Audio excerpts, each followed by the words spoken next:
नमः शिवाय। श्रावण मास महत्तम अध्याय 14। अध्याय 13 के अंदर हमने दुर्गा गणपति व्रत के बारे में सुना। भगवान शंकर ने संत कुमार से कहा, अब मैं तुम्हें श्रावण शुक्ल पंचमी को किए जाने वाले व्रत नाग पंचमी व्रत के बारे में बताता हूँ। ध्यानपूर्वक सुनो। साधक को चाहिए वह एक दिन पहले केवल एक समय भोजन करे।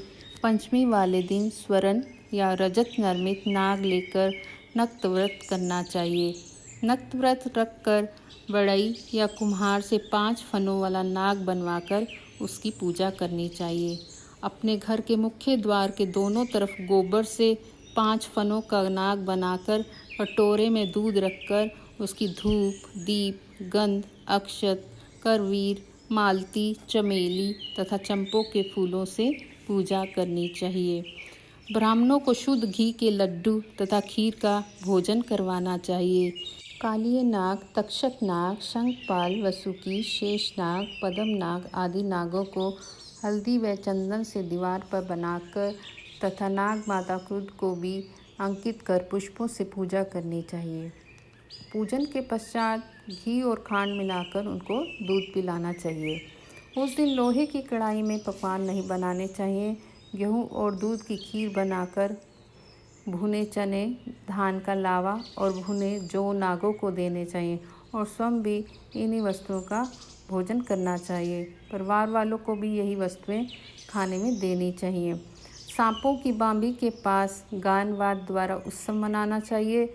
ऐसा करने से मनुष्य को जीवन भर कभी भी सर्प डसने का भय नहीं रहता है। सर्प के दर्शन करने से ही मनुष्य अधोगति को प्राप्त होता है। सर्प तमोगुणी होता है। विधि पूर्वक ब्राह्मण सहित नाग का निर्माण कर पूजन करनी चाहिए। इस तरह 12 महीनों की शुक्ल पक्ष की पंचमी का व्रत करना चाहिए।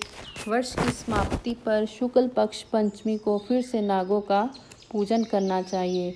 श्री नारायण जो सब स्थानों पर स्थित हैं, सब वस्तुओं को प्रदान करने की क्षमता रखते हैं, जो अपराजित हैं, उनको स्मरण कर यह वचन कहने चाहिए, हे प्रभु, मेरे वंश में हमारे पूर्वजों में से जो भी सर्पों के दंश से अधोगति को प्राप्त हुए हैं, वे इस व्रत से तथा दान से मुक्ति को प्राप्त हो जाएं।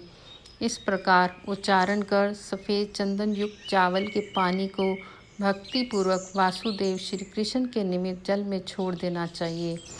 इस प्रकार व्रत, पूजा और दान से साधक के वंश में सर्पदंश के कारण मरे हुए या भविष्य में मरने वाले जो होंगे, हे संत कुमार, वे सब सर्प योनि से मुक्त होकर स्वर्गलोक में पहुंच जाएंगे। इस प्रकार व्रत करने वाले अपने वंश का उद्धार कर शिवजी के सानिध्य में पहुंच जाता है। हे संत कुमार, जो मनुष्य नाग की हत्या करते हैं, उनके परिवार में अगले जन्म में पुत्र नहीं होता है और यदि होता है तो अधिक समय तक जीवित नहीं रहता है। महिलाओं की कृपणता के कारण भी प्राणी को सर्प योनि प्राप्त होती है। जो दूसरों की अमानत हजम कर जाते हैं, वे भी सर्प योनि में जाते हैं। जो प्राणी विभिन्न कारणों से सर्प योनि में चले जाते हैं, उनके उद्धार का एकमात्र रास्ता नागपंचमी का व्रत ही है। जो प्राणी नागपंचमी का व्रत तथा नाग पूजा करते हैं, उनकी भलाई के लिए नागों के स्वामी शेषनाग और वसुकी नाग भगवान विष्णु से तथा भगवान शंकर से हाथ जोड़कर प्रार्थना करते हैं। शेषनाग और वसुकी नाग की प्रार्थना पर भगवान विष्णु तथा भगवान शंकर उन लोगों की सब मनोकामनाएं पूर्ण करते हैं और वे प्राणी नागलोक में अनेक तरह के भोगों को भोग कर वैकुंठ लोक में चले जाते हैं। श्रावण मास महत्तम अध्याय 14 समाप्त हुआ। ओम नमः शिवाय। महादेव आप सबकी मनोकामनाएं पूर्ण करें।